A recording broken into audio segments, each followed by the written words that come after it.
सरदार हरजिंदर सिंह धामी की जिहड़ी पिछली टर्म सी बहुत वधिया गई है क्योंकि उहदे विच उन्हां दे उत्ते कोई भी सवाल जिहड़ा वो नहीं उठिया।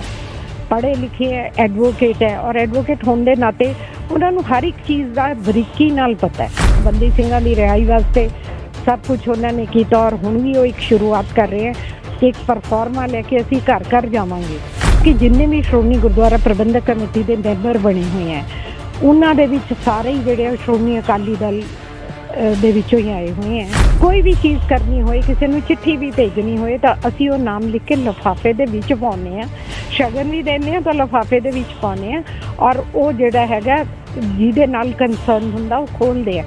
सो ये लिफाफा कल्चर तां नहीं आपां कह सकदे क्योंकि हमेशा एक कैंडीडेट जिहड़ा हुंदा वो श्रोमणी अकाली दल दा खड़ा हुंदा है। लोड़ क्यों पई बीबी नूं इस बार, क्योंकि खुद 3-4 बार भी उसे लिफाफे चों निकले है, इस बार उन्होंने की लोड़ पैगी भी लिफाफा कल्चर है ये चल रहा है, उन्होंने खुद ही जिहड़ा लिफाफा खोल के रखता। तुसीं नाल मीत प्रधान रहे बड़ा विचरदे रहे उन्होंने नाल, हर वक्त जी गल थोड़ी साझी होंदी रही। पहला किसी टाइम गल्लां बातां चलदियां सी कोई इहो जिहियां जिवें हुण कई सवाल खड़े हो रहे हैं भी भाजपा जा सकते हैं, भाजपा का मगर हत्थ है, RSS का हत्थ है। ਜਿਹੜੀਆਂ ਅੱਜ ਲੋਕੀ ਗੱਲਾਂ ਕਰਦੇ ਆ ਕਿ ਉਹਨਾਂ ਨੇ BJP 'ਚ ਜਾਣਾ ਹੈ ਜਾਂ ਕਿਸੇ ਹੋਰ ਨਾਲ ਕੰਸਰਨਡ ਹੈ, ਇਹੋ ਜੀ ਨਾ ਤਾਂ ਕਦੀ ਪਹਿਲਾਂ ਅਸੀਂ ਕੋਈ ਗੱਲ ਸੁਣੀ ਸੀ, ਨਾ ਕਦੀ ਬੀਬੀ ਜੀ ਨੇ ਕੀਤੀ ਸੀਗੀ। ਸ਼੍ਰੋਮਣੀ ਅਕਾਲੀ ਦਲ ਦੇ ਖਿਲਾਫ ਸਾਰੇ ਲਾਮਬੰਦ ਹੋਏ ਐਕਚੁਅਲੀ ਤਾਂ ਉਹਨਾਂ ਨੇ ਬੀਬੀ ਜੀ ਨੂੰ ਵੀ ਸਪੋਰਟ ਕੀਤਾ ਪਰ ਅੱਜ ਤੱਕ ਕੋਈ ਅਸੀਂ ਇਹੋ ਜੀ ਗੱਲ ਨਹੀਂ ਸੀ ਔਰ ਅੱਜ ਵੀ ਬੀਬੀ ਜੀ ਕਹਿੰਦੇ ਕਿ ਮੈਂ ਤਾਂ ਅਕਾਲੀ ਦਲ ਦੇ ਵਿੱਚ ਹੀ ਹਾਂ। ਤਾਂ ਪਿਛਲੇ ਦਿਨੀ ਸ਼੍ਰੋਮਣੀ ਗੁਰਦੁਆਰਾ ਪ੍ਰਬੰਧਕ ਕਮੇਟੀ ਦੀਆਂ ਚੋਣਾਂ ਹੋਈਆਂ ਨੇ, ਕਾਫੀ ਇਸ ਵਾਰ ਜਿਹੜਾ ਇਹ ਮਸਲਾ ਹਾਈਲਾਈਟ ਵੀ ਹੋਇਆ ਸੀਗਾ। ਤਾਂ ਉਸ ਤੋਂ ਬਾਅਦ 2 ਉਮੀਦਵਾਰ ਪਹਿਲੀ ਵਾਰ ਦੇਖਣ ਨੂੰ ਮਿਲਿਆ ਹੈ ਕਿ ਸ਼੍ਰੋਮਣੀ ਗੁਰਦੁਆਰਾ ਪ੍ਰਬੰਧਕ ਕਮੇਟੀ ਦੀ ਪ੍ਰਧਾਨਗੀ ਲਈ ਆਮੋ ਸਾਹਮਣੇ ਹੋਈ ਹੈ। ਇਸ ਪੂਰੇ ਵਿਸ਼ੇ ਤੇ ਵਿਚਾਰ ਚਰਚਾ ਕਰਾਂਗੇ। ਸਾਡੇ ਨਾਲ ਨੇ ਬੀਬੀ ਗੁਰਿੰਦਰ ਕੌਰ ਜੀ ਭੋਲੂਵਾਲਾ ਜਿਹੜੇ ਅੰਤਰੰਗ ਕਮੇਟੀ ਦੇ ਮੈਂਬਰ ਵੀ ਇਸ ਵਾਰ ਬਣੇ ਨੇ। ਸਾਡੇ ਵੱਲੋਂ ਸਾਡੀ ਟੀਮ ਵੱਲੋਂ ਤੁਹਾਨੂੰ ਬਹੁਤ ਬਹੁਤ ਮੁਬਾਰਕਾਂ ਜੀ, ਅੰਤਰੰਗ ਕਮੇਟੀ ਦਾ ਮੈਂਬਰ ਬਣਾਇਆ ਗਿਆ ਤੁਹਾਨੂੰ। बहुत बहुत मेहरबानी जी, थैंक यू जी। आया नूं रवाना साहब D5 चैनल का बहुत बहुत धन्यवाद। परमात्मा की बख्शिश हुई है, परमात्मा ने सेवा बख्शी है और सब तो पहला तो मैं जिथे परमात्मा का शुकराना करदी हाँ, धन्नवाद करदी हाँ सरदार प्रकाश सिंह जी बादल का, सरदार सुखबीर सिंह जी बादल और बीबा हरसिमरत कौर जी का, जिन्हों ने कि मेरे च विश्वास भी प्रगटाया है और मैनू प्रोत्साहन भी दिता है और इस नेक काम वास्ते जिहड़ा हैगा वो मेरी चोन की गई है। तो मैं सारिਆਂ ਦਾ तहे दिलों बहुत बहुत धन्नवाद करती हूँ। ਬੀਬੀ ਜੀ ਹਰਜਿੰਦਰ ਧਾਮੀ ਦੂਜੀ ਵਾਰ ਜਿਹੜੇ ਪ੍ਰਧਾਨ ਬਣ ਚੁੱਕੇ ਹੈ, ਕਿਵੇਂ ਲੱਗਦਾ ਹੈ? ਪਹਿਲੀ ਤੁਸੀਂ ਦੇਖੀ ਹੋਣੀ ਪ੍ਰਧਾਨਗੀ, ਹੁਣ ਦੁਬਾਰਾ ਜਿਹੜੀ ਉਹਨਾਂ ਨੇ ਪ੍ਰਧਾਨ ਬਣਾਇਆ ਗਿਆ, ਕਿੰਨਾ ਕੁ ਜਿਹੜਾ ਸੁਧਾਰ ਆਵੇਗਾ ਸ਼੍ਰੋਮਣੀ ਗੁਰਦੁਆਰਾ ਪ੍ਰਬੰਧਕ ਕਮੇਟੀ ਦੇ? ਜਿਵੇਂ ਵੱਡੇ ਸਵਾਲ ਖੜੇ ਹੋ ਰਹੇ ਆ ਉਹਨਾਂ ਨੂੰ ਲੈ ਕੇ। देखो जी, सरदार हरजिंदर सिंह धामी की जिहड़ी पिछली टर्म सी बहुत वधिया गई है क्योंकि उहदे विच उन्हां दे उत्ते कोई भी सवाल जिहड़ा वो नहीं उठिया। पढ़े लिखे है, एडवोकेट है और एडवोकेट होने के नाते उन्होंने हर एक चीज़ का बरीकी नाल पता है। मेहनत करन वाले हैं, सादे सुभाਅ दे हैं और सब दी गल सुनते भी हैं। ईवन असी भी पिछली टर्म दे विच जिन्ने भी उन्होंने कोले लैके गए, चाहे वो कोई बदली का मसला, चाहे नौकरियां वास्ते मसला या होर काफ़ी गुरुद्वारियां का मसला है, तो उन्होंने बड़े ध्यान नाल गल सुनी है और इन्ना सहज सुभाਅ, निमरता और मैं कहनी हाँ कि यही चीज़ जिहड़ी है उन्हां दी जिहड़ी उन्होंने पॉजिटिव पॉइंट ते ले जाके और एक सिस्टम नूं समझ के चलाउणा। देखो जी, जदों भी इहो जी संस्था दे विच काम करदे आ तां उस सिस्टम नूं समझ के, खास करके हर एक धर्म नूं लैके, वो मतलब कि धार्मिक भी हैं, पोलीटिकल भी हैं, यानी कि सारियां क्वालिटीज़ उन्हां दे विच हैगियां। और मेरा ख्याल है जो काम थोड़ा बहुत पिछले टर्म दे विच उन्हां दा अधूरा रह गया सी, इस टर्म दे विच वो बड़ी लगन दे नाल पूरा करनगे क्योंकि असीं देखिआ बंदी सिंघां दी रिहाई वास्ते सब कुछ उन्होंने किया और हुण भी वो एक शुरुआत कर रहे हैं कि एक परफॉर्मा लैके असीं घर घर जावांगे और घर घर लोगों के उत्ते उन्हां दे विचार लैके, उन्हां दे नंबर्स लैके वो सारा का एक डेलीगेट जिहड़ा हैगा वो दोबारा गवर्नर साहब नूं भी मिलेगा और दिल्ली नूं भी मिलेगा। यानी कि हर छोटी तो छोटी चीज़ और वड्डी तो वड्डी चीज़ वो बड़े ठरम्मे दे नाल देखते हैं और बरीक चीज़ नूं जिहड़ा बड़ा सूझवान तरीके दे नाल वो जिहड़ा हैगा वो लैंदे हैं। और मेरे ख्याल नाल तां एक बहुत ही वधिया फैसला सी कि उन्होंने दोबारा जिहड़ा प्रधान चुनिया। ਬੀਬੀ ਜੀ ਇੱਕ ਇਹ ਪਹਿਲੀ ਵਾਰ ਦੇਖਣ ਨੂੰ ਮਿਲਿਆ ਇਸ ਵਾਰੀ, ਕਿਉਂਕਿ ਲੋਕ ਖੁਦ ਕਹਿੰਦੇ ਆ ਕਿ ਸਾਨੂੰ ਤਾਂ ਆਪ ਨਹੀਂ ਪਤਾ ਲੱਗਦਾ ਹੁੰਦਾ ਸੀ ਸ਼੍ਰੋਮਣੀ ਗੁਰਦੁਆਰਾ ਪ੍ਰਬੰਧਕ ਕਮੇਟੀ ਦੀਆਂ ਚੋਣਾਂ ਹੁੰਦੀਆਂ ਸੀ, ਕਿਵੇਂ ਹੁੰਦੀਆਂ ਸੀਗੀਆਂ, ਕਿਵੇਂ ਪ੍ਰਧਾਨ ਬਣਦਾ ਸੀਗਾ। ਤੇ ਤੁਸੀਂ ਵੀ ਬੜੇ ਲੰਬੇ ਸਮੇਂ ਤੋਂ ਜਿਹੜਾ ਇਹਦੇ ਨਾਲ ਜੁੜੇ ਹੋ, ਹਿੱਸਾ ਬਣੇ ਹੋ, ਮੈਂਬਰ ਬਣਦੇ ਆ ਰਹੇ ਹੋ। ਤੁਸੀਂ ਸੋਚਿਆ ਸੀ ਕਿਤੇ ਆਹ ਦਿਨ ਆਉਣਗੇ? ਰੋਮਾਣਾ ਜੀ, ਹਮੇਸ਼ਾ ਅੱਗੇ ਇਹੀ ਹੁੰਦਾ ਸੀਗਾ ਕਿ ਕਿਉਂਕਿ ਜਿੰਨੇ ਵੀ ਸ਼੍ਰੋਮਣੀ ਗੁਰਦੁਆਰਾ ਪ੍ਰਬੰਧਕ ਕਮੇਟੀ ਦੇ ਮੈਂਬਰ ਬਣੇ ਹੋਏ ਹੈ, ਉਹਨਾਂ ਦੇ ਵਿੱਚ ਸਾਰੇ ਹੀ ਜਿਹੜੇ ਸ਼੍ਰੋਮਣੀ ਅਕਾਲੀ ਦਲ ਦੇ ਵਿੱਚੋਂ ਹੀ ਆਏ ਹੋਏ ਹੈ। ਬੀਬੀ ਜੀ ਵੀ ਬਹੁਤ ਲੰਬਾ ਸਮਾਂ, ਮੇਰੇ ਖਿਆਲ 4 ਵਾਰੀ ਉਹਨਾਂ ਨੇ ਪ੍ਰਧਾਨਗੀ ਕੀਤੀ, ਆਪਣੇ ਵਿਧਾਨ ਸਭਾ 'ਚ ਵੀ ਰਹੇ, ਕੈਬਨਿਟ ਮਿਨਿਸਟਰ ਵੀ ਬਣੇ। ਸੋ ਇਸ ਵਾਰ ਉਹਨਾਂ ਨੇ ਸ਼ੁਰੂਆਤ ਤਾਂ ਕੀਤੀ ਸੀ ਜੀ ਕਿ ਕੋਈ ਲਿਫਾਫਾ ਕਲਚਰ ਤੋਂ ਸ਼ੁਰੂ ਕੀਤੀ ਸੀ। ਤਾਂ ਮੈਂ ਤਾਂ ਉਹ ਸੋਚਦੀ ਹਾਂ ਕਿ ਉਹ ਕੋਈ ਲਿਫਾਫਾ ਕਲਚਰ ਨਹੀਂ ਸੀਗਾ। ਦੇਖੋ ਜੀ, ਅਗਰ ਅਸੀਂ ਕੋਈ ਕਿਸੇ ਨੂੰ ਮੈਸੇਜ ਦੇਣਾ ਹੋਏ, ਅਗਰ ਅਸੀਂ ਕੋਈ ਵੀ ਚੀਜ਼ ਕਰਨੀ ਹੋਏ, ਕਿਸੇ ਨੂੰ ਚਿੱਠੀ ਵੀ ਭੇਜਣੀ ਹੋਏ, ਤਾਂ ਅਸੀਂ ਉਹ ਨਾਮ ਲਿਖ ਕੇ ਲਿਫਾਫੇ ਦੇ ਵਿੱਚ ਪਾਉਂਦੇ ਹਾਂ, ਸ਼ਗਨ ਵੀ ਦਿੰਦੇ ਹਾਂ ਤਾਂ ਲਿਫਾਫੇ ਦੇ ਵਿੱਚ ਪਾਉਂਦੇ ਹਾਂ, ਔਰ ਉਹ ਜਿਹੜਾ ਹੈਗਾ ਜਿਹਦੇ ਨਾਲ ਕੰਸਰਨ ਹੁੰਦਾ ਉਹ ਖੋਲ੍ਹਦੇ ਆ। ਸੋ ਇਹ ਲਿਫਾਫਾ ਕਲਚਰ ਤਾਂ ਨਹੀਂ ਆਪਾਂ ਕਹਿ ਸਕਦੇ, ਕਿਉਂਕਿ ਹਮੇਸ਼ਾ ਇੱਕ ਕੈਂਡੀਡੇਟ ਜਿਹੜਾ ਹੁੰਦਾ ਉਹ ਸ਼੍ਰੋਮਣੀ ਅਕਾਲੀ ਦਲ ਦਾ ਖੜਾ ਹੁੰਦਾ ਹੈ, ਜਿਹੜਾ ਕਿ ਪ੍ਰਧਾਨ ਜੀ ਅਨਾਊਂਸ ਕਰਦੇ ਔਰ ਇੱਕ ਦਿਨ ਪਹਿਲਾਂ ਅਸੀਂ ਉਹਨਾਂ ਨੂੰ ਪੂਰੇ ਅਧਿਕਾਰ ਵੀ ਦੇ ਦਿੰਦੇ ਹੈਗੇ। ਸੋ ਇੱਕ ਕਾਫੀ ਦੇਰ ਤੋਂ, ਕਿਉਂਕਿ 11 ਸਾਲ ਹੋ ਗਏ ਹੈ, ਤਾਂ 5-6 ਸਾਲ ਤੋਂ ਇਹ ਇਲੈਕਸ਼ਨ ਵੀ ਹੋ ਰਹੀ ਹੈ, ਤਾਂ ਇਸ ਕਰਕੇ ਹਮੇਸ਼ਾ ਇਹਦੇ 'ਚ ਕੋਈ ਇਹੋ ਜਿਹੀ ਗੱਲ ਨਹੀਂ ਸੀ। ਲੋੜ ਕਿਉਂ ਪਈ ਬੀਬੀ ਨੂੰ ਇਸ ਵਾਰ? ਕਿਉਂਕਿ ਖੁਦ 3-4 ਵਾਰ ਵੀ ਉਸੇ ਲਿਫਾਫੇ ਚੋਂ ਨਿਕਲੇ ਹੈ, ਇਸ ਵਾਰ ਉਹਨਾਂ ਨੂੰ ਕੀ ਲੋੜ ਪੈ ਗਈ ਵੀ ਲਿਫਾਫਾ ਕਲਚਰ ਹੈ, ਇਹ ਚੱਲ ਰਿਹਾ, ਉਹਨਾਂ ਨੇ ਖੁਦ ਹੀ ਜਿਹੜਾ ਲਿਫਾਫਾ ਖੋਲ੍ਹ ਕੇ ਰੱਖਤਾ? ਦੇਖੋ ਜੀ, ਇਹ ਸਵਾਲ ਮੇਰੇ ਤੋਂ ਜ਼ਿਆਦਾ ਤਾਂ ਜੇ ਤੁਸੀਂ ਬੀਬੀ ਜੀ ਨੂੰ ਜਾ ਕੇ ਪੁੱਛੋ ਤਾਂ ਮੇਰਾ ਖਿਆਲ ਹੈ ਉਹ ਬਹੁਤ ਚੰਗੀ ਤਰ੍ਹਾਂ ਜਵਾਬ ਦੇਣਗੇ। ਕਾਫੀ ਇੰਟਰਵਿਊਜ਼ ਉਹਨਾਂ ਦੀਆਂ ਆਈਆਂ, ਸੋ ਉਹਨਾਂ ਨੇ ਆਪਣੇ ਵਿਊਜ਼ ਰੱਖੇ ਹੈ। ਸੋ ਇਹ ਉਹਨਾਂ ਦੀ ਸੋਚ। ਉਹ ਤਾਂ ਕਹਿੰਦੇ ਆ, ਮੈਂ ਜਿਹੜੇ ਸਾਡੇ ਤੇ ਉਂਗਲਾਂ ਖੜੀਆਂ ਹੁੰਦੀਆਂ ਸੀਗੀਆਂ, ਬਾਦਲਾਂ ਤੇ ਉਂਗਲਾਂ ਖੜੀਆਂ ਹੁੰਦੀਆਂ ਸੀ ਕਿ ਇਹ ਵਿੱਚ ਇੰਟਰਫੇਅਰ ਕਰਦੇ ਆ, ਸਿਆਸਤ ਚੱਲਦੀ ਹੈ, ਮੈਂ ਤਾਂ ਉਹਨੂੰ ਬਚਾਉਣ ਦੀ ਕੋਸ਼ਿਸ਼ ਕਰ ਰਹੀ ਸੀ। ਨਹੀਂ ਜੀ, ਇਹੋ ਜਿਹੀ ਕੋਈ ਸ਼੍ਰੋਮਣੀ ਅਕਾਲੀ ਦਲ ਦੀ ਸਰਕਾਰ ਦੇ ਵਿੱਚ ਨਾ ਤਾਂ ਕੋਈ ਇਹੋ ਜਿਹੀ ਸਿਆਸਤ ਸੀ, ਨਾ ਕੋਈ ਇਹਦੇ ਵਿੱਚ ਬਾਦਲ ਪਰਿਵਾਰ ਦੀ ਇੰਨੀ ਸੀਗੀ। ਕਿਉਂਕਿ ਹਮੇਸ਼ਾ ਜਦੋਂ ਵੀ ਇਲੈਕਸ਼ਨ ਆਉਂਦੀ ਸੀ, ਉਹ ਇੱਕ ਮੈਂਬਰ ਨੂੰ ਬੁਲਾ ਕੇ ਉਹਨਾਂ ਦੀ ਰਾਏ ਲੈਂਦੇ ਸੀ, ਉਹਨਾਂ ਸਾਰਿਆਂ ਤੋਂ ਇਹ ਪੁੱਛਦੇ ਸੀ। ਪਿਛਲੇ ਜਿਹੜੇ ਪ੍ਰਧਾਨ ਰਹਿ ਚੁੱਕੇ ਆ, ਉਹਨਾਂ ਦੀ ਕਾਰਜ ਪ੍ਰਣਾਲੀ 'ਤੇ ਵੀ ਪੁੱਛਿਆ ਜਾਂਦਾ ਸੀ ਵੀ ਕਿਵੇਂ ਹੋਇਆ, ਕਿਵੇਂ ਰਹੇ ਆ, ਪੂਰਾ ਸਾਲ 'ਚ ਕਿੰਨੇ ਕੰਮ ਹੋਏ ਆ। ਸੋ ਇਹੋ ਜਿਹੀ ਤਾਂ ਕੋਈ ਗੱਲ ਨਹੀਂ ਹੈਗੀ ਕਿ ਸ਼੍ਰੋਮਣੀ ਅਕਾਲੀ ਦਲ ਦੇ ਉੱਤੇ ਕੋਈ ਬਹੁਤ ਜ਼ਿਆਦਾ ਮਤਲਬ ਕਿ ਇੰਟਰਫੇਰੈਂਸ ਹੋਏ, ਬਿਲਕੁਲ ਨਹੀਂ।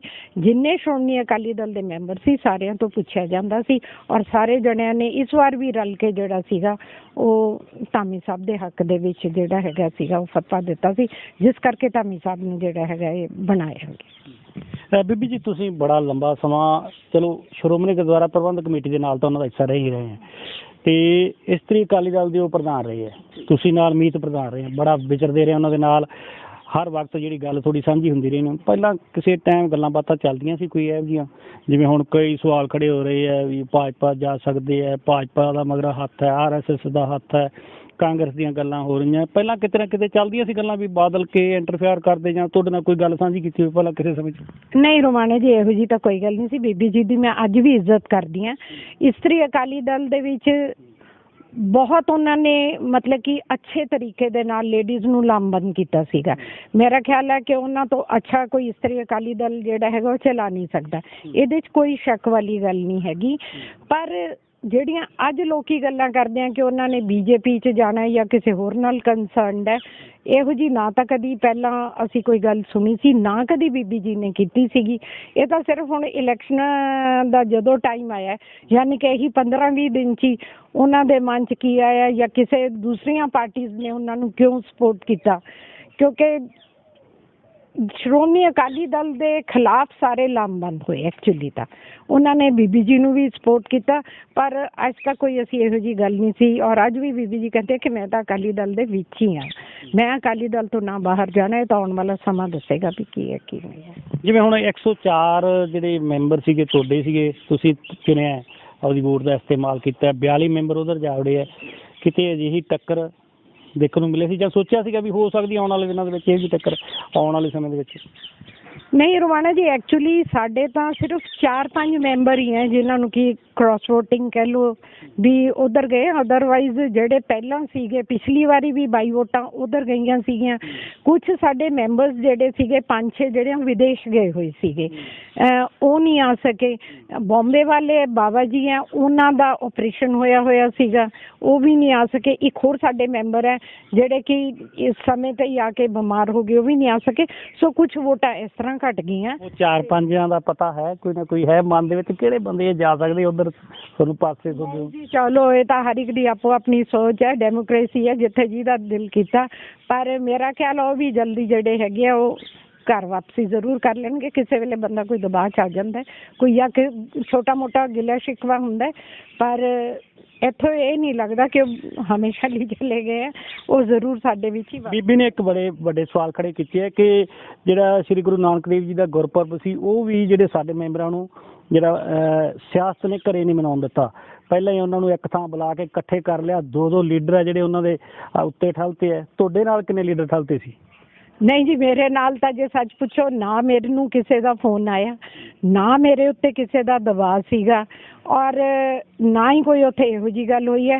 ਇਨਫੈਕਟ ਮੈਂ ਤਾਂ ਇਹ ਸਮਝਦੀ ਹਾਂ ਵੀ ਇਹ ਗੁਰੂ ਦੀ ਹੋਈ ਜਿਹੜੀ ਸੀਗੀ, ਕਿਉਂਕਿ ਗੁਰਪੁਰਬ ਵਾਲੇ ਦਿਨ ਮੈਂ ਸਵੇਰੇ 4 ਵਜੇ ਜਾ ਕੇ, ਸ਼ਾਇਦ ਮੈਂ ਘਰ ਹੁੰਦੀ ਤਾਂ ਮੈਂ 4 ਵਜੇ ਜਾ ਕੇ ਉੱਥੇ ਮੱਥਾ ਨਹੀਂ ਸੀ ਟੇਕ ਸਕਦੀ, ਪਰ ਗੁਰੂ ਨੇ ਆਪ ਹੀ ਬੁਲਾ ਲਿਆ।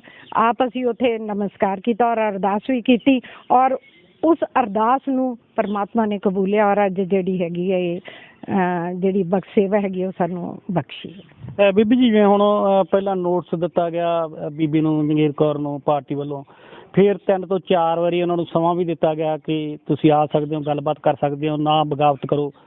ਤੇ ਉਸ ਤੋਂ ਬਾਅਦ ਜਿਹੜਾ ਫੈਸਲਾ ਸੁਣਾਤਾ। ਤੇ ਦੂਜੇ ਪਾਸੇ ਬੀਬੀ ਤਾਂ ਸਿੱਧੇ ਤੌਰ ਤੇ ਇਹ ਕਹਿ ਰਹੀ ਹੈ ਕਿ ਕੋਈ ਸਾਡੀ ਐਕਸ਼ਨ ਕਮੇਟੀ ਨਹੀਂ ਹੋਈ, ਕੌਣ ਮੈਨੂੰ ਬਾਹਰ ਕੱਢ ਸਕਦਾ ਹੈ? ਮੈਨੂੰ ਬਾਹਰ ਕੋਈ ਕੱਢ ਹੀ ਨਹੀਂ ਸਕਦਾ। ਜਦੋਂ ਉਹਨਾਂ ਨੂੰ ਕੋਈ ਸਵਾਲ ਹੀ ਕੀਤਾ ਜਾਂਦਾ ਵੀ ਤੁਸੀਂ ਅਕਾਲੀ ਦਲ ਨਾਲ ਹੋ, ਉਹਦੇ ਮੈਂ ਅਕਾਲੀ ਦਲ ਦੇ ਵਿੱਚ ਉਹਨਾਂ ਦੇ ਨਾਲ ਤਾਂ ਜਾਊਂਗੀ ਨਹੀਂ, ਪਰ ਅਕਾਲੀ ਦਲ ਛੱਡਣਾ ਵੀ ਨਹੀਂ ਜੀ। ਇਹ ਤਾਂ ਸ਼੍ਰੋਮਣੀ ਅਕਾਲੀ ਦਲ ਦਾ ਆਪਣਾ ਹੁੰਦਾ ਇੱਕ ਕਿ ਉਹ ਹਰ ਇੱਕ ਮੈਂਬਰ ਨੂੰ ਪੁੱਛਦੇ ਹੈ। ਅਗਰ ਕੋਈ ਗੁੱਸੇ ਰਾਜ਼ੀ ਹੁੰਦਾ ਤਾਂ ਉਹਨਾਂ ਤੋਂ ਇਹ ਵੀ ਪੁੱਛਿਆ ਜਾਂਦਾ ਕਿਉਂ ਹੈ, ਕਾਰਨ ਦੱਸੋ, ਨੋਟਿਸ, ਯਾਨੀ ਕਿ ਸਾਰਾ ਉਹਨਾਂ ਦਾ ਆਪਣਾ ਸਿਸਟਮ ਹੁੰਦਾ ਜਿਸ ਸਿਸਟਮ ਦੇ ਵਿੱਚੋਂ ਲੰਘੇ ਹੈਗੇ ਆ। ਸੋ ਸਮਾਂ ਆਉਣ 'ਤੇ ਉਹਨਾਂ ਨੇ ਜੋ ਵੀ ਫੈਸਲਾ ਲਿਆ, ਮੇਰੇ ਖਿਆਲ ਤੁਹਾਨੂੰ ਅਫਸੋਸ ਹੋਇਆ? ਤੁਸੀਂ ਬਹੁਤ ਨਾਰ ਰਹੇ ਆ ਵੀ ਉਹਨਾਂ ਨੂੰ ਬਾਹਰ ਪਾਰਟੀ ਤੋਂ ਬਾਹਰ ਗਏ ਹੈ ਪਾਸੇ ਹੋਣ। ਤਾਂ ਦੇਖੋ ਜੀ, ਮੈਂ ਤਾਂ ਇਹੀ ਕਹੂੰਗੀ ਕਿ ਇੱਕ ਪਰਿਵਾਰ ਹੁੰਦਾ ਹੈ।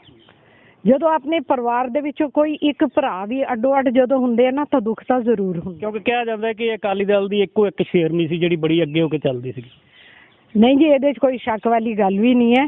ਪਰ ਬੀਬੀ ਜੀ ਤਾਂ ਇਹੀ ਕਹਿੰਦੇ ਆ ਕਿ ਮੈਂ ਸ਼੍ਰੋਮਣੀ ਅਕਾਲੀ ਦਲ ਵਿੱਚ ਹਾਂ ਔਰ ਹਮੇਸ਼ਾ ਰਹਾਂਗੀ। ਚਲੋ ਥੋੜ੍ਹਾ ਬਹੁਤਾ ਗੁੱਸਾ ਗਿਲਾ ਉਹਨਾਂ ਨੂੰ ਕਿਸੇ ਗੱਲ 'ਤੇ ਸੀਗਾ। ਸਮਾਂ ਪੈ ਕੇ ਮੇਰਾ ਤਾਂ ਹਿਸਾਬ ਹੈ ਵੀ ਉਹ ਸਾਡੇ ਨਾਲ ਹੀ ਆਉਣਗੇ ਔਰ ਨਾਲ ਰਲ ਕੇ ਜਿਹੜਾ ਹੈਗਾ। ਪਰ ਉਹਨਾਂ ਨੂੰ ਜੋ ਸਾਡੇ ਕਿਸੇ ਪੱਤਰਕਾਰ ਨੇ ਸਵਾਲ ਕੀਤਾ ਵੀ ਤੁਹਾਨੂੰ ਜੇ ਮਨਾਉਣ ਆ ਜਾਓਗੇ, ਉਹਦੀ ਇੱਕ ਪਾਸੇ ਤੋਂ ਕਹਿੰਦੇ ਮੈਂ ਰੁੱਸੀ ਤਾਂ ਹੀ ਨਹੀਂ ਗੀ, ਮੈਂ ਕਦੋਂ ਰੁੱਸੀ ਹੈ। ਦੂਜੇ ਪਾਸੇ ਕਹਿੰਦੀ ਜਿਹੜੀ ਉਹਨਾਂ ਦੀ ਸੋਚ ਹੈ ਤੇ ਮੈਂ ਉਹਨਾਂ ਨਾਲ ਜਾ ਕੇ ਕੰਮ ਵੀ ਨਹੀਂ ਕਰਨਾਗਾ। ਹਾਂ, ਅਕਾਲੀ ਦਲ ਲਈ ਜ਼ਰੂਰ ਕਰੂੰਗੀ। ਨਹੀਂ ਜੀ, ਇਹ ਤਾਂ ਕੋਈ ਗੱਲ ਨਹੀਂ ਹੁੰਦੀ। ਸੋਚ ਤਾਂ ਸਾਰਾ ਕੁਝ ਅਕਸਰ ਇੰਨੇ ਸਾਲ ਉਹਨਾਂ ਨੇ ਉਸੇ ਪਰਿਵਾਰ ਦੇ ਵਿੱਚ ਬਿਤਾਏ ਹੈਗੇ ਆ।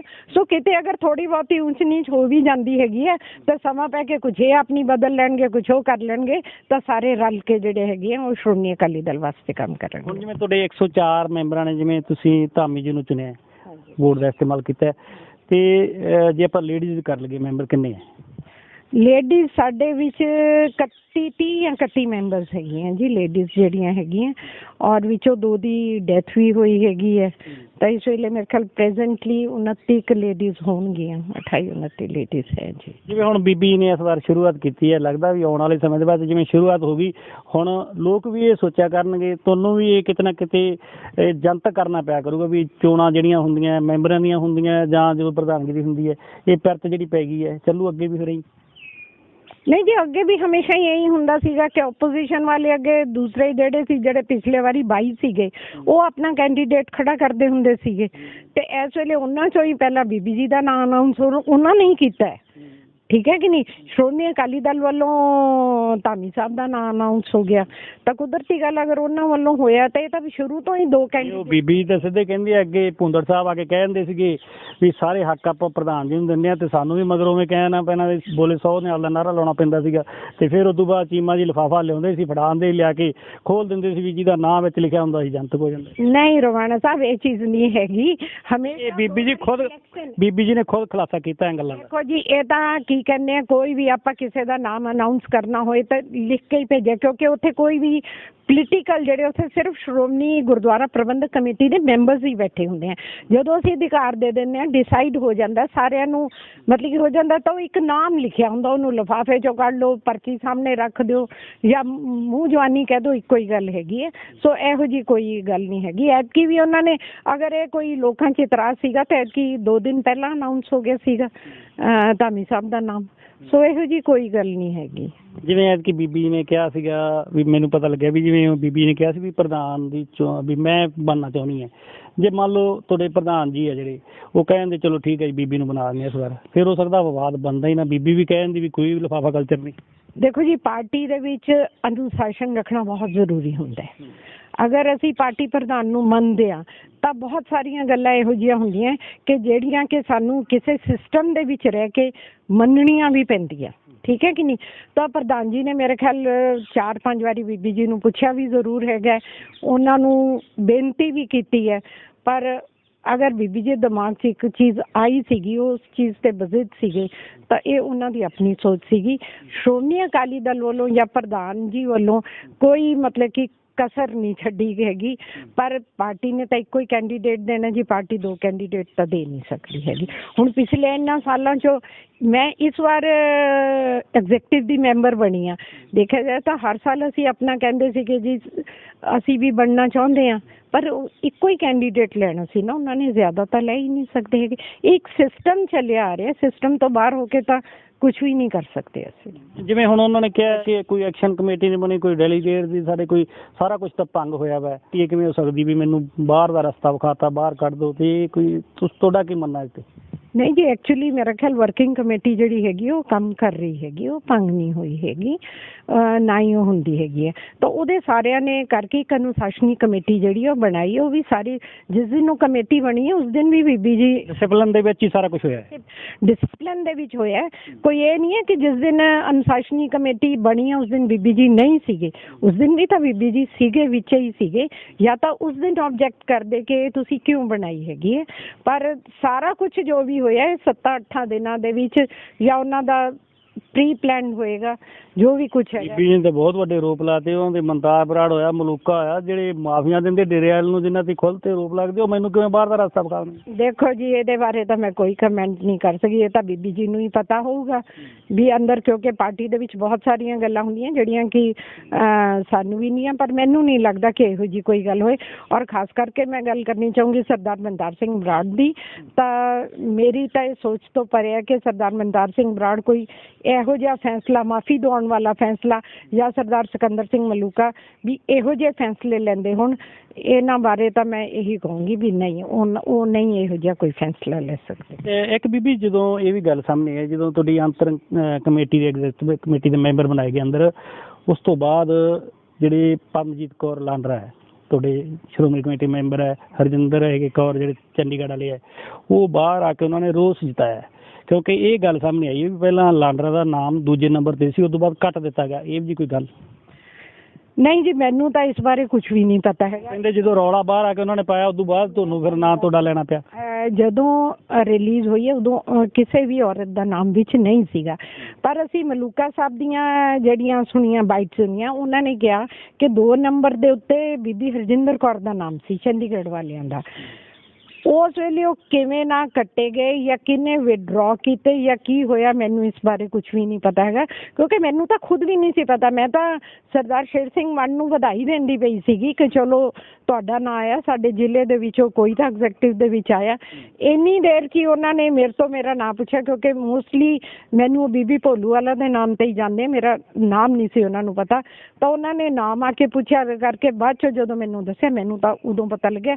ਮੈਨੂੰ ਇਸ ਬਾਰੇ ਕੋਈ ਨਹੀਂ ਪਤਾ ਕਿ ਕਿਹਦਾ ਨਾਮ ਕੱਟਿਆ ਜਾਂ ਕਿਹਦਾ ਪਾਇਆ ਜਾਂ ਨਹੀਂ ਪਾਇਆ, ਮੈਨੂੰ ਇਸ ਬਾਰੇ ਕੋਈ ਨਹੀਂ ਪਤਾ। ਹੁਣ ਤੁਸੀਂ ਅੱਗੇ ਕਿਸ ਤਰੀਕੇ ਨਾਲ ਕੰਮ ਕਰੋਗੇ, ਕਿਉਂਕਿ ਬੜੀ ਜਿਹੜੀ ਸਿਰਮੌਰ ਸੰਸਥਾ ਹੈ, ਬੜਾ ਤੁਹਾਨੂੰ ਸੀਨੀਅਰ ਉਹਦੇ 'ਤੇ ਤੁਹਾਨੂੰ ਉਹਨਾਂ ਨੇ ਬਰਾਜਮਾਨ ਕਰ ਲਿਆ, ਮੈਂਬਰ ਕਰ ਲਿਆ, ਉਹਦਾ ਹਿੱਸਾ ਬਣਾ ਲਿਆ, ਅਤੇ ਕਿਵੇਂ ਹੁਣ ਆਉਣ ਵਾਲੇ ਸਮੇਂ ਦੇ ਵਿੱਚ, ਜਿਵੇਂ ਹੁਣ ਪਿਛਲੇ ਸਮਾਂ ਦੇ ਵਿੱਚ ਸਵਾਲ ਖੜੇ ਹੁੰਦੇ ਆ, ਪਿਰਤ ਹੈ ਵੀ ਸਿਆਸਤ ਹੋ ਰਹੀ ਹੈ ਵੀ ਜਿਹੜਾ ਜਥੇਦਾਰ ਹੈ ਬਾਦਲਾਂ ਦੀ ਜੇਬ 'ਚੋਂ ਨਿਕਲਦਾ, ਕਾਫੀ ਜਿਹੜੇ ਵੱਡੇ ਸਵਾਲ ਹੈ, ਇਹਨਾਂ 'ਤੇ ਕਿਤੇ ਨਾ ਕਿਤੇ ਆਉਣ ਵਾਲੇ ਸਮੇਂ ਦੇ ਵਿੱਚ ਵਿਚਾਰ ਚਰਚਾ ਹੋਣਗੀਆਂ ਤਾਂ ਜੋ ਆਉਣ ਵਾਲੇ ਸਮੇਂ ਦੇ ਵਿੱਚ ਲੋਕ ਇਹ ਗੱਲ ਸੋਚ ਵੀ ਨਾ ਸਕਣ।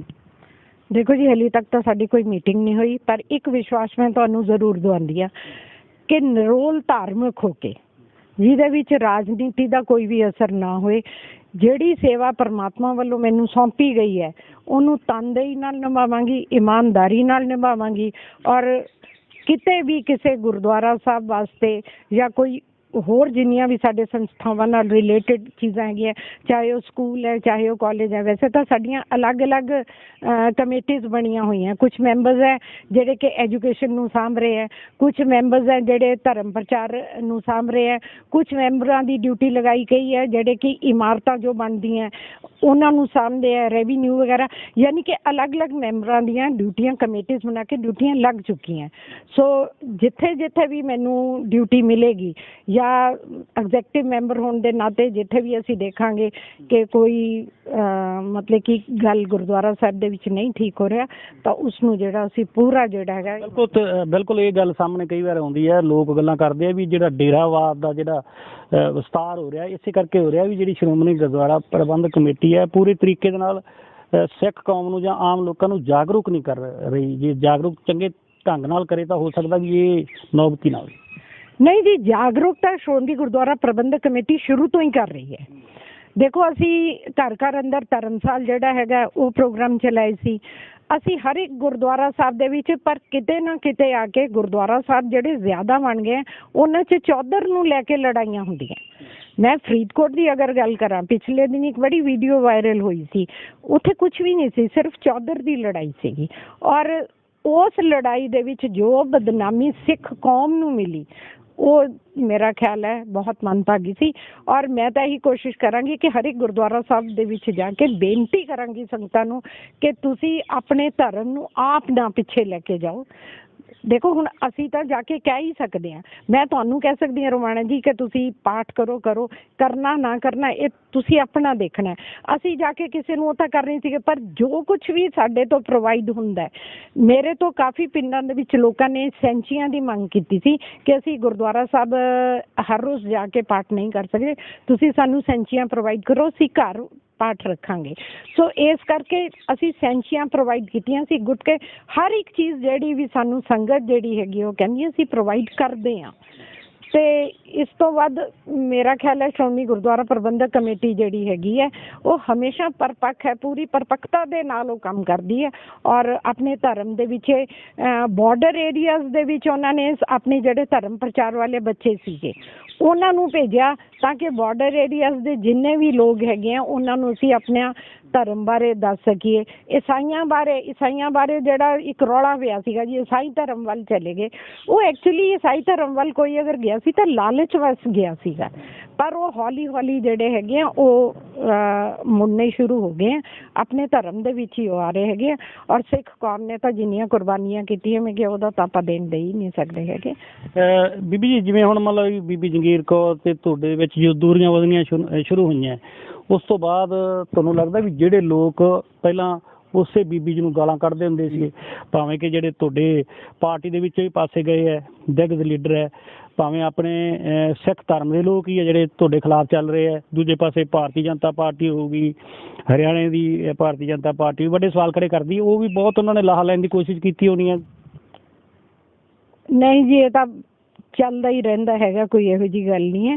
ਸੋ ਮੈਂ ਸਮਝਦੀ ਹਾਂ ਕਿ ਕੋਈ ਬੀਬੀ ਜੀ ਵੀ ਕੋਈ ਇਹੋ ਜਿਹਾ ਨਹੀਂ ਕਦਮ ਲੈਣਗੇ ਕਿ ਜਿਹਦੇ ਨਾਲ ਸ਼੍ਰੋਮਣੀ ਅਕਾਲੀ ਦਲ ਨੂੰ ਜਾਂ ਪੰਥ ਨੂੰ। ਉਹ ਇਹ ਗੱਲ ਤਾਂ ਸਾਹਮਣੇ ਆਈ ਨਾ, ਜਿਹੜੇ ਕਹਿੰਦੇ ਹੁੰਦੇ ਸੀ ਬੀਬੀ ਮਾੜੀ ਆ, ਉਹੀ ਕਹਿੰਦੇ ਹੁੰਦੇ ਸੀ ਅਸੀਂ ਸਿਰ 'ਤੇ ਹੱਥ ਰੱਖਦੇ ਬੀਬੀ ਨੂੰ ਵੋਟ ਪਾਓ। ਇਹ ਤਾਂ ਜੀ ਲੋਕੀ ਜਿਹੜੇ ਹੈਗੇ ਆ ਉਹਨਾਂ ਦੀ ਆਪੋ ਆਪਣੀ ਸੋਚ ਹੈ, ਉਹ ਉਹ ਆਪਣੇ ਆਪ ਆਪਣੀ ਸੋਚ ਜਿਹੜੀ ਹੈਗੀ ਹੈ ਸਮੇਂ ਦੇ ਅਨੁਸਾਰ ਉਹਨਾਂ ਦੀ ਸੋਚ ਵੀ ਬਦਲ ਜਾਏਗੀ ਔਰ ਦੁਬਾਰਾ ਜਿਹੜੇ ਹੈਗੇ ਆ ਉਹ ਇਹੀ ਕਹਿਣਗੇ ਕਿ ਨਹੀਂ, ਸ਼੍ਰੋਮਣੀ ਅਕਾਲੀ ਦਲ ਜਿਹੜਾ ਹੈਗਾ ਇਹਦੇ 'ਚ ਅਸੀਂ ਠੀਕ ਆ।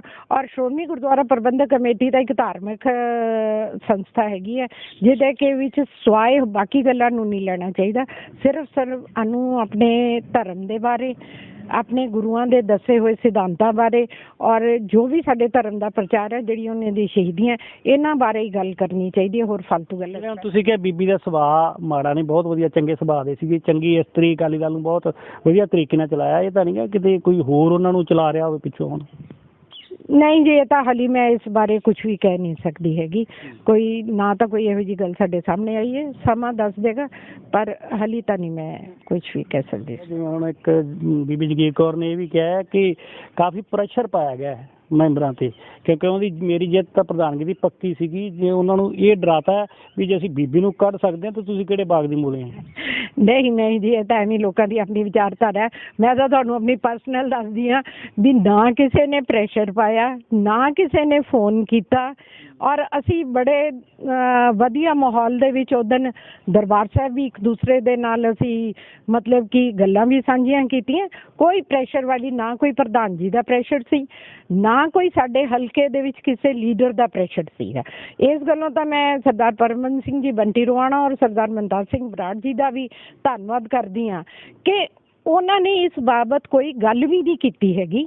ਠੀਕ ਹੈ, ਜਿਹੜੀਆਂ ਰੂਟੀਨ ਮੀਟਿੰਗ ਸਾਡੀਆਂ ਸਰਦਾਰ ਸੁਖਬੀਰ ਸਿੰਘ ਜੀ ਬਾਦਲ ਨਾਲ ਹੋਈਆਂ ਸੀ ਉਹੀ ਹੋਈਆਂ, ਕੋਈ ਕਿਸੇ ਨੇ ਪ੍ਰੈਸ਼ਰ ਨਹੀਂ ਪਾਇਆ, ਬਲਕਿ ਚੜ੍ਹਦੀ ਕਲਾ ਵਾਲੇ ਪਾਸੇ ਜਿਹੜਾ ਹੈਗਾ ਉਹ ਸਾਨੂੰ ਕੀਤਾ ਕਿ ਠੀਕ ਹੈ, ਤੁਸੀਂ ਜਿਵੇਂ ਪਾਰਟੀ ਚੱਲਦੀ ਉਵੇਂ ਕਰੋ। ਇੱਕ ਆਪਣੇ ਫਰੀਦਕੋਟ ਦੇ ਨਾਲ ਜੁੜਿਆ ਸਵਾਲ ਹੈ ਜੀ, ਜਿਵੇਂ ਹੁਣ ਨਹਿਰਾਂ ਆਪਣੀਆਂ ਕੰਕਰੀਟ ਦੇ ਨਾਲ ਪੱਕੀਆਂ ਹੋਣ ਜਾ ਰਹੀਆਂ, ਇੱਕ ਪਾਸੇ ਕਿਹਾ ਜਾ ਰਿਹਾ ਹੈ ਵੀ ਸੇਮ ਕਰਕੇ ਜਿਹੜੀਆਂ ਨਹਿਰਾਂ ਨੂੰ ਪੱਕੀ ਕੰਕਰੀਟ ਦੇ ਨਾਲ ਪੱਕਾ ਕੀਤਾ ਜਾ ਰਿਹਾ ਤਾਂ ਜੋ ਜਿਹੜੀਆਂ ਜ਼ਮੀਨਾਂ ਹੈ ਉਹਨਾਂ ਦਾ ਪੱਧਰ ਉੱਚਾ ਹੋ ਜਾਏ। ਦੂਜੇ ਪਾਸੇ ਫਰੀਦਕੋਟ ਦੀ ਗੱਲ ਕਰੀਏ, ਫਰੀਦਕੋਟ ਵਾਸੀ ਬੜੇ ਚਿੰਤਤ ਹੈ। ਉਹ ਕਹਿੰਦੇ ਪਹਿਲਾਂ ਹੀ ਸਾਡਾ ਮਿਕਦਾਰ ਇੰਨਾ ਕੁ ਗੁਣਵੰਤਾ ਪਾਣੀ ਦੀ ਮਾੜੀ ਹੈ ਤੇ ਜੇਕਰ ਕੰਕਰੀਟ ਨਾਲ ਨਹਿਰਾਂ ਬਣਾਈਆਂ ਗਈਆਂ ਤਾਂ ਪਾਣੀ ਦੀ ਜਿਹੜੀ ਸੀਪਿੰਗ ਬੰਦ ਹੋ ਜੂਗੀ ਤੇ ਆਉਣ ਵਾਲੇ ਸਮੇਂ ਦੇ ਵਿੱਚ ਜ਼ਹਿਰੀਲਾ ਪਾਣੀ ਇੰਨਾ ਕੁ ਹੋ ਜੂਗਾ, ਕਿਉਂਕਿ ਹੁਣ ਤੁਹਾਨੂੰ ਵੀ ਪਤਾ ਕਿ ਆਪਣੇ ਜਿੰਨੇ ਲੋਕ ਨਹਿਰਾਂ ਤੋਂ ਜਾ ਕੇ ਪਾਣੀ ਲਿਆਉਂਦੇ ਹੈ ਤੇ ਬਹੁਤ ਨੁਕਸਾਨ ਆਉਣ ਵਾਲੇ ਸਮੇਂ ਦੇ ਵਿੱਚ ਭਵਿੱਖ ਨੂੰ ਖਤਰਾ ਹੋ ਜਾਣਾ ਹੈ। ਤੁਸੀਂ ਇਸ ਵਿਸ਼ੇ ਤੇ ਕੀ ਦੇਊਗਾ? ਨਹੀਂ, ਇਹਦੇ ਵਾਸਤੇ ਤਾਂ ਮੈਂ ਇਹੀ ਬੇਨਤੀ ਕਰਾਂਗੀ ਕਿ ਨਹਿਰਾਂ ਦੀ ਰਿਪੇਅਰ ਜ਼ਰੂਰ ਕੀਤੀ ਜਾਏ, ਪਰ ਕੰਕਰੀਟ ਨਹੀਂ, ਕਿਉਂਕਿ ਬਹੁਤ ਸਾਰੇ ਪਿੰਡਾਂ ਦੇ ਲੋਕ ਜਿਹੜੇ ਹੈਗੇ ਆ ਉਸ ਨਹਿਰਾਂ ਦੇ ਵਿੱਚੋਂ ਜਿਹੜਾ ਹੈਗਾ ਪਾਣੀ, ਔਰ ਪਾਣੀ ਜਦੋਂ ਇੱਕ ਵਾਰੀ ਗੰਦਲਾ ਤਾਂ ਹੋ ਚੁੱਕਿਆ ਹੈ। ਫੈਕਟਰੀਆਂ ਦਾ ਪਾਣੀ ਤੁਸੀਂ ਦੇਖੋ, ਕਈ ਵਾਰੀ ਤਾਂ ਇੰਨਾ ਕਾਲਾ ਪਾਣੀ ਆਉਂਦਾ ਹੁੰਦਾ ਤੇ ਜੇ ਉਹ ਚਲੋ ਕੁਝ ਕਿਸੇ ਨਾ ਕਿਸੇ ਤਰੀਕੇ ਨਾਲ ਅਸੀਂ ਉਹਨਾਂ ਨੂੰ ਸਾਂਭ ਲੈਂਦੇ, ਪਰ ਜੇ ਬਿਲਕੁਲ ਕੰਕਰੀਟ ਬਣ ਗਈ ਤਾਂ ਉਹ ਕਿਸੇ ਪਾਸੇ ਵੀ ਜਿਹੜਾ ਹੈਗਾ ਸੇਮ ਖਤਮ ਕਰਨ ਦਾ ਸਰਦਾਰ ਪ੍ਰਕਾਸ਼ ਸਿੰਘ ਜੀ ਬਾਦਲ ਨੇ ਸੇਮ ਖਤਮ ਕੀਤੀ ਹੈ। ਉਦੋਂ ਤਾਂ ਨਹੀਂ ਨਹਿਰਾਂ ਜਿਹੜੀਆਂ ਸੀਗੀਆਂ ਉਹ ਕੰਕਰੀਟ ਦੀਆਂ, ਉਹਨਾਂ ਦੇ ਏਰੀਏ ਤਾਂ ਖੁਦ ਦੇ ਵਿੱਚ ਵੀ ਸੀ, ਸਾਦਕ ਏਰੀਆ ਜਿਹੜਾ ਉਧਰ ਸਾਰੇ ਦੇ ਵਿੱਚ ਸੇਮ ਸੀਗੀ, ਪਰ ਸਰਦਾਰ ਪ੍ਰਕਾਸ਼ ਸਿੰਘ ਜੀ ਬਾਦਲ ਨੇ ਸੇਮ ਨਾਲੇ ਬਣਵਾ ਕੇ ਉੱਥੋਂ ਸੇਮ ਖਤਮ ਕੀਤੀ ਨਾ। ਤੇ ਇਹ ਤਾਂ ਕੋਈ ਗੱਲ ਨਹੀਂ ਹੈਗੀ ਕਿ ਅਗਰ ਅਸੀਂ ਨਹਿਰਾਂ ਪੱਕੀਆਂ ਕਰ ਦਾਂਗੇ ਜਾਂ ਕੰਕਰੀਟ ਦੀਆਂ ਬਣਾ ਦਾਂਗੇ ਤਾਂ ਸੇਮ ਖਤਮ ਹੋ ਜਾਏਗਾ। ਫਰੀਦਕੋਟ ਦਾ ਜਿੰਨਾ ਕੁ ਏਰੀਆ ਉਹਨਾਂ ਕੁ ਏਰੀਆ ਹੀ ਜਿਹੜਾ ਉਹਦਾ ਬੇਸ ਹੀ ਛੱਡ ਦਿੱਤਾ ਜਾਵੇ। ਹਾਂ, ਉਹ ਛੱਡਣਾ ਚਾਹੀਦਾ ਹੈਗਾ ਜੀ ਇਹਨਾਂ ਨੂੰ, ਤਾਂ ਕਿ ਅਸੀਂ ਆਪਣਾ ਸਾਫ਼ ਸਵੱਛ ਪਾਣੀ ਜਿਹੜਾ ਹੈਗਾ ਉਹ ਸ਼ਹਿਰ ਲੈ ਸਕੇ ਔਰ ਮਤਲਬ ਕਿ ਆਪਣਾ ਸਾਰਾ ਕੁਝ ਜਿਹੜਾ ਬਚਾ ਸਕੀਏ, ਕਿਉਂਕਿ ਪਾਣੀ ਜਿਹੜਾ ਬਹੁਤ ਜ਼ਰੂਰੀ ਹੈ। ਇਹ ਜਿਹੜੀਆਂ ਕੰਕਰੀਟ ਨਾਲ ਨਹਿਰਾਂ ਪੱਕੀਆਂ ਹੋ ਰਹੀਆਂ, ਇਸ ਨੂੰ ਬਚਾਉਣ ਵਾਸਤੇ, ਰੋਕਣ ਵਾਸਤੇ ਇੱਕ ਜਲ ਜੀਵਨ ਬਚਾਓ ਮੋਰਚਾ ਫਰੀਦਕੋਟ ਦਾ ਬਣਾਇਆ ਗਿਆ। ਉਹਨਾਂ ਨੇ ਕੱਲ੍ਹ ਜਿਹੜਾ ਆਪਦਾ ਇੱਕ ਰੋਸ ਮਾਰਚ ਵੀ ਕੀਤਾ ਸੀਗਾ ਤੇ ਮੌਜੂਦਾ ਵਿਧਾਇਕ ਹੈ ਉਹਨਾਂ ਦੇ ਘਰ ਦਾ ਘਿਰਾਓ ਵੀ ਕੀਤਾ ਸੀ। ਉੱਥੇ ਇੱਕ ਇਹ ਗੱਲ ਸਾਹਮਣੇ ਆਈ ਹੈ, ਗੁਰਦਿੱਤ ਸਿੰਘ ਸੇਖੋਂ ਖੁਦ ਇਹ ਮੰਨਿਆ ਕਿ ਜਿਹੜੇ ਮੁੱਖ ਮੰਤਰੀ ਪੰਜਾਬ ਨੇ ਹਜੇ ਜਿਹੜਾ ਹਿਮਾਚਲ ਦੀਆਂ ਜਾਂ ਜਿਹੜੀਆਂ ਗੁਜਰਾਤ ਦੀਆਂ ਉੱਧਰ ਚੋਣਾਂ ਦੇ ਵਿੱਚ ਬਿਜੀ ਆ, ਹਜੇ ਤੱਕ ਉਹ ਜਿਹੜੀਆਂ, ਕਿਉਂਕਿ ਉਹਨਾਂ ਨੇ ਕਿਹਾ ਸੀ ਅਸੀਂ ਬਹੁਤ ਮੇਲਾਂ ਪਾ ਚੁੱਕੇ ਹਾਂ ਤੇ ਉਹਨਾਂ ਦੇ ਉੱਧਰ ਬਿਜੀ ਹੈ। ਤੇ ਕਿਉਂਕਿ ਇਹ ਸਵਾਲ ਤਾਂ ਪਹਿਲਾਂ ਹੀ ਖੜੇ ਹੋ ਰਹੇ ਸੀਗੇ, ਸਿਆਸੀ ਪਾਰਟੀਆਂ ਕਰ ਰਹੀਆਂ ਕਿ ਉਹਨਾਂ ਨੂੰ ਤਾਂ ਜਿਹੜਾ ਪੰਜਾਬ ਦਾ ਫਿਕਰ ਹੀ ਨਹੀਂ, ਉਹ ਤਾਂ ਪਾਸੇ ਤੁਰੇ ਫਿਰਦੇ ਆ, ਵਿਧਾਇਕ ਖੁਦ ਕਹੀ ਜਾਂਦੇ ਆ। ਦੇਖੋ ਜੀ, ਬੜੀ ਮੰਦਭਾਗੀ ਗੱਲ ਹੈ ਕਿ ਕਿਸੇ ਪਾਰਟੀ ਦਾ ਆਪਣਾ ਹੀ ਵਿਧਾਇਕ ਜਿਹੜਾ ਹੈ ਉਹ ਮੁੱਖ ਮੰਤਰੀ ਦੇ ਉੱਤੇ ਦੋਸ਼ ਲਾਉਂਦਾ ਪਿਆ। ਤੇ ਤੁਸੀਂ ਸੋਚ ਲਓਗੇ ਕਿ ਲਾਅ ਐਂਡ ਆਰਡਰ ਕਿਹੋ ਜਿਹਾ ਹੋਊਗਾ, ਉਹਨਾਂ ਦਾ ਸਿਸਟਮ ਕੀ ਹੋਊਗਾ। ਜਦਕਿ ਪੰਜਾਬ ਦੇ ਵਿੱਚ ਇੰਨਾ ਕੁਝ ਹੋ ਰਿਹਾ ਹੈ ਤਾਂ ਬਾਹਰ ਜਾ ਕੇ ਚਲੋ ਹਰ ਇੱਕ ਪਾਰਟੀ ਜਿਹੜੀ ਹੈਗੀ ਉਹ ਚੋਣਾਂ ਦੇ ਵਿੱਚ ਜਾ ਕੇ ਆਪਣਾ ਗੱਲ ਕਰਦੀ ਹੈ, ਪਰ ਪਹਿਲਾਂ ਮੇਰਾ ਖਿਆਲ ਮੁੱਖ ਮੰਤਰੀ ਜੀ ਨੂੰ ਇੱਕ ਵਾਰੀ ਫੇਰ ਮੈਂ ਬੇਨਤੀ ਕਰਦੀ ਹਾਂ ਕਿ ਆਪਣੇ ਪੰਜਾਬ ਵਿੱਚ ਆਓ, ਆਪਣੇ ਪੰਜਾਬ ਨੂੰ ਬਚਾਓ। ਪੰਜਾਬ ਨੂੰ ਕੋਈ ਨਾ ਦਿੱਲੀ ਮਾਡਲ ਦਿਓ, ਨਾ ਕੁਛ ਨਾ ਦਿਓ। ਪੰਜਾਬ ਦੇ ਲੋਕ ਬੜੇ ਸੂਝਵਾਨ ਹੈਗੇ, ਤੁਸੀਂ ਇਹਨਾਂ ਦੀ ਗੱਲ ਸੁਣੋ, ਸਾਰਿਆਂ ਦੇ ਨਾਲ ਰਹਿ ਕਰੋ ਔਰ ਜੋ ਕੁਝ ਕਹਿੰਦੇ ਹੈ ਉਹ ਜੇ ਹੈ, ਪਰ ਸਭ ਤੋਂ ਅਫਸੋਸ ਉਦੋਂ ਹੁੰਦਾ ਜਦੋਂ ਉਹਨਾਂ ਦੇ ਆਪਣੇ ਵਿਧਾਇਕ ਹੀ ਹੈ ਕੋਈ ਕਿਸੇ ਚੀਜ਼ ਦੇ ਵਿੱਚ। ਇਹ ਗੱਲ ਤੁਹਾਡੇ ਪ੍ਰਧਾਨ ਸਾਹਿਬ ਨੇ ਸੁਖਬੀਰ ਸਿੰਘ ਬਾਦਲ ਨੇ ਵੀ ਇਹੀ ਕਹੀ ਹੈ ਕਿ ਪੰਜਾਬ ਵੱਲ ਧਿਆਨ ਰੱਖਣਾ ਚਾਹੀਦਾ ਉਹਨਾਂ ਨੂੰ। ਪੰਜਾਬ ਦਾ ਮਾਹੌਲ ਕਿੱਧਰ ਜਾ ਰਿਹਾ? ਬਿਲਕੁਲ ਜੀ, ਪੰਜਾਬ ਦੇ ਮਾਹੌਲ ਨੂੰ ਜਿਹੜਾ ਇਸ ਵੇਲੇ ਸਾਹਮਣਾ ਸਭ ਤੋਂ ਵੱਡੀ ਜ਼ਿੰਮੇਵਾਰੀ ਹੈ ਇੱਕ ਮੁੱਖ ਮੰਤਰੀ ਦੀ, ਕਿਉਂਕਿ ਅਮਨ ਕਾਨੂੰਨ ਦੀ ਸਥਿਤੀ ਤਾਂ ਜਿਹੜੀ ਇੰਨੀ ਜ਼ਿਆਦਾ ਮਾੜੀ ਹੈ ਕਿ ਮੇਰਾ ਖਿਆਲ ਹੈ ਕਿ ਆਉਣ ਵਾਲਾ ਸਮਾਂ ਜਿਹੜਾ ਹੈਗਾ, ਹੁਣੇ ਹੀ ਮੈਂ ਇੱਕ ਗੱਲ, ਮੇਰੇ ਕੋਲੇ ਕੋਈ ਆਏ ਸੀਗੇ, ਉਹ ਕਹਿੰਦੇ ਸੀ ਜੀ ਅਸੀਂ ਹਰ ਰੋਜ਼ ਰਾਤ ਨੂੰ ਗੁਰਦੁਆਰੇ ਜਦੋਂ ਧਾਰਮਿਕ ਦੀਵਾਨ ਹੁੰਦਾ ਸੀਗਾ ਅਸੀਂ ਆਉਂਦੇ ਸੀ, ਅਤੇ ਜਦੋਂ ਰਾਤ ਦਾ ਦੀਵਾਨ ਹੁੰਦਾ ਤਾਂ 9 ਵਜੇ ਖਤਮ ਹੁੰਦਾ, ਪਰ ਉਹ ਕਹਿੰਦੇ ਜਦੋਂ ਅਸੀਂ 9 ਵਜੇ 10 ਵਜੇ ਘਰ ਜਾਂਦੇ ਹਾਂ ਤਾਂ ਸਾਨੂੰ ਬਹੁਤ ਡਰ ਲੱਗਦਾ। ਯਾਨੀ ਕਿ ਲੋਕੀ ਇੰਨਾ ਇਨਸਿਕਿਉਰ ਫੀਲ ਕਰਦੇ ਹੈ ਕਿ ਅਸੀਂ ਗੁਰਦੁਆਰਾ ਸਾਹਿਬ ਤੋਂ ਘਰ ਜਾਣ ਲੱਗੇ ਵੀ ਡਰਦੇ ਹਾਂ ਕਿ ਰਸਤੇ ਵਿੱਚ ਕੋਈ ਪਿਸਤੌਲ ਦਿਖਾ ਕੇ ਸਾਡੇ ਤੋਂ ਮੋਟਰਸਾਈਕਲ ਨਾ ਖੋਲੇ। ਚੇਨਾਂ ਆਮ ਜਿਹੜੀਆਂ ਉਹ ਬੀਬੀਆਂ ਦੀਆਂ ਲੱਥਦੀਆਂ ਪਈਆਂ, ਰਾਹ ਤੁਰੇ ਜਾਂਦੇ ਹੋ ਜਾਂਦੇ ਸੀ। ਹੁਣੀ ਕੱਲ੍ਹ ਦੀ ਇੱਕ ਅੱਜ ਫਿਰੋਜ਼ਪੁਰ ਦੀ ਵੀ ਘਟਨਾ ਹੈ ਕਿ ਉਹਨੂੰ ਫਰੌਤੀ ਲੈਣ ਵਾਸਤੇ ਉਹਦੇ ਕੋਲ ਆਏ ਸੀ, ਉਹਨੇ ਫਰੌਤੀ ਤੋਂ ਨਾ ਕੀਤੀ ਤਾਂ ਉਹਨੂੰ ਗੋਲੀ ਮਾਰਤੀ। ਇਹ ਤਾਂ ਕੋਈ ਹਾਲ ਨਹੀਂ ਨਾ ਹੋਏ। ਔਰ ਇਹ ਕਹਿੰਦੇ ਸੀ ਜੀ ਅਸੀਂ ਨਸ਼ਾ ਚਿੱਟਾ ਬੰਦ ਕਰਾਂਗੇ। ਚਿੱਟਾ ਤਾਂ ਸਰੇਆਮ ਸੜਕਾਂ ਦੇ ਉੱਤੇ ਲੋਕੀ ਤੁਰੇ ਜਾਂਦੇ ਜਿਹੜੇ ਉਹ ਟੀਕੇ ਲਾਉਂਦੇ ਆ। ਮੈਂ ਤਾਂ ਕਹਿੰਦੀ ਆਪਣੇ ਬੱਚਿਆਂ ਨੂੰ ਅਸੀਂ ਆਪ ਹੀ ਬਚਾਉਂਦੇ ਪਏ ਆ। ਇਹ ਵੀ ਕੋਈ ਪਤਾ ਨਹੀਂ ਕਿਹੜੇ ਵੇਲੇ।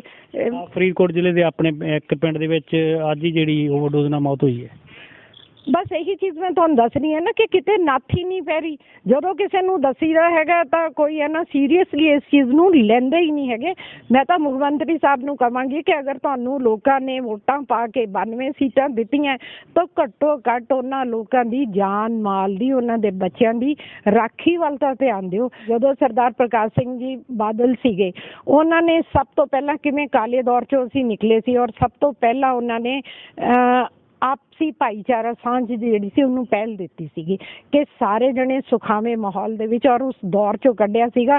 ਪਰ ਮੈਨੂੰ ਤਾਂ ਐਂ ਲੱਗਦਾ ਕਿ ਅੱਜ ਦੇ ਜਿਹੜਾ ਮੁੱਖ ਮੰਤਰੀ ਹੈ ਉਹ ਪੰਜਾਬ ਨੂੰ ਫਿਰ ਉਸ ਕਾਲੇ ਦੌਰ ਵੱਲ ਜਿਹੜਾ ਹੈਗਾ ਉਹ ਧੱਕਦੇ ਪਏ ਹੈ। ਫਿਰ ਬੇਨਤੀ ਹੈ ਕਿ ਉਹ ਪੰਜਾਬ ਦੇ ਵਿੱਚ ਰਹਿ ਕੇ ਪੰਜਾਬ ਦੇ ਮਸਲਿਆਂ ਦੀ ਗੱਲ ਕਰਕੇ, ਪੰਜਾਬ ਦੇ ਵਿੱਚ ਲਾਅ ਐਂਡ ਆਰਡਰ ਦੀ ਗੱਲ ਕਰਕੇ ਪੰਜਾਬ ਨੂੰ ਜ਼ਰੂਰ ਬਚਾਉਣ। ਬਹੁਤ ਬਹੁਤ ਧੰਨਵਾਦ। ਤਾਂ ਇਹ ਸਨ ਬੀਬੀ ਗੁਰਿੰਦਰ ਕੌਰ ਪੋਲੂਵਾਲਾ, ਜਿਹੜੇ ਨਵੀਂ ਜਿਹੜੀ ਚੋਣ ਹੋਈ ਹੈ ਪ੍ਰਧਾਨਗੀ ਦੀ ਸ਼੍ਰੋਮਣੀ ਗੁਰਦੁਆਰਾ ਪ੍ਰਬੰਧਕ ਕਮੇਟੀ ਦੀ, ਉਹਦੇ ਵਿੱਚ ਐਗਜ਼ੈਕਟਿਵ ਕਮੇਟੀ ਦੇ ਮੈਂਬਰ ਵੀ ਇਹਨਾਂ ਨੂੰ ਲਿਆ ਗਿਆ। ਤਾਂ ਬੜੀਆਂ ਜਿਹੜੀਆਂ ਸਾਂਝੀਆਂ ਗੱਲਾਂ ਕੀਤੀਆਂ ਇਹਨਾਂ ਨੇ, ਕਿਉਂਕਿ ਬੀਬੀ ਜਗੀਰ ਕੌਰ ਦੇ ਨਾਲ ਬੜਾ ਸਮਾਂ ਇਹਨਾਂ ਨੇ ਕੰਮ ਕੀਤਾ ਹੈ ਬਤੌਰ ਸ਼੍ਰੋਮਣੀ ਗੁਰਦੁਆਰਾ ਪ੍ਰਬੰਧਕ ਕਮੇਟੀ ਦੀ। ਜਦੋਂ ਪ੍ਰਧਾਨ ਹੁੰਦੇ ਸੀ ਉਦੋਂ ਇਹਨਾਂ ਨੇ ਕੰਮ ਕੀਤਾ ਹੈ। ਇਸ ਤਰੀ ਅਕਾਲੀ ਦਲ ਦੇ ਜਿਹੜੇ ਉਹ ਪ੍ਰਧਾਨ ਰਹੇ ਉਹਨਾਂ ਦੇ ਨਾਲ ਬਤੌਰ ਮੀਤ ਪ੍ਰਧਾਨ ਇਹਨਾਂ ਨੇ ਕੰਮ ਕੀਤਾ। ਬੜਾ ਸਾਂਝਾ ਉਹਨਾਂ ਦੇ ਨਾਲ ਰਹੀਆਂ ਅਤੇ ਇਹਨਾਂ ਨੇ ਕਿਹਾ ਬੀਬੀ ਦਾ ਸੁਭਾਅ ਬਹੁਤ ਵਧੀਆ, ਬੜਾ ਵਧੀਆ ਕੰਮ ਕੀਤਾ ਜਿਹੜਾ ਉਹਨਾਂ ਨੇ ਸ਼੍ਰੋਮਣੀ ਅਕਾਲੀ ਦਲ ਲਈ। ਅਤੇ ਇਹ ਹੁਣ ਪਤਾ ਨਹੀਂ ਕੀ ਕਾਰਨ ਕੀ ਬਣਿਆ, ਅਤੇ ਪਰ ਨਾਲ ਦੂਜੇ ਪਾਸੇ ਇਹਨਾਂ ਨੇ ਕਿਹਾ ਜੇ ਸ਼੍ਰੋਮਣੀ ਗੁਰਦੁਆਰਾ ਪ੍ਰਬੰਧਕ ਕਮੇਟੀ ਪਹਿਲਾਂ ਵੀ ਪੂਰਾ ਵਧੀਆ ਤਰੀਕੇ ਦੇ ਨਾਲ ਕੰਮ ਕਰ ਰਹੀ ਸੀ ਅਤੇ ਆਉਣ ਵਾਲੇ ਸਮੇਂ ਦੇ ਵਿੱਚ ਵੀ ਹੋਰ ਵਧੀਆ ਤਰੀਕੇ ਦੇ ਨਾਲ ਜਿਹੜਾ ਕੰਮ ਕਰੂਗੀ। Gurjit Singh Ramana, D5 channel Punjabi, Faridkot. ਹੋਏਗੀ ਕਿਸਾਨਾਂ ਦੀ ਗੱਲ, ਨਵੀਂ ਖੇਤੀ ਮਸ਼ੀਨਾਂ, ਬੀਜਾਂ ਤੇ ਬਾਗਾਂ ਦੀ ਗੱਲ ਲੈ ਕੇ ਚੱਲਾਂਗੇ ਤੁਹਾਨੂੰ ਰੰਗਲੇ ਪੰਜਾਬ ਦੇ ਖੇਤਾਂ ਵੱਲ। ਦੇਖਣਾ ਨਾ ਭੁੱਲਣਾ ਸਾਡਾ ਖਾਸ program farming with Amarjit Waraich, ਸੋਮਵਾਰ ਤੋਂ ਸ਼ੁੱਕਰਵਾਰ ਸਵੇਰੇ 7:30 ਵਜੇ D5 ਚੈਨਲ ਪੰਜਾਬੀ ਤੇ। ਕੀ ਹੁੰਦੀ ਹੈ ਜਮਾਬੰਦੀ, ਕਿਵੇਂ ਬਣਦੀ ਹੈ ਵਸੀਅਤ, ਜ਼ਮੀਨ ਜਾਇਦਾਦ ਦੇ ਹਰ ਮਸਲੇ ਤੇ ਕਰਾਂਗੇ ਚਰਚਾ।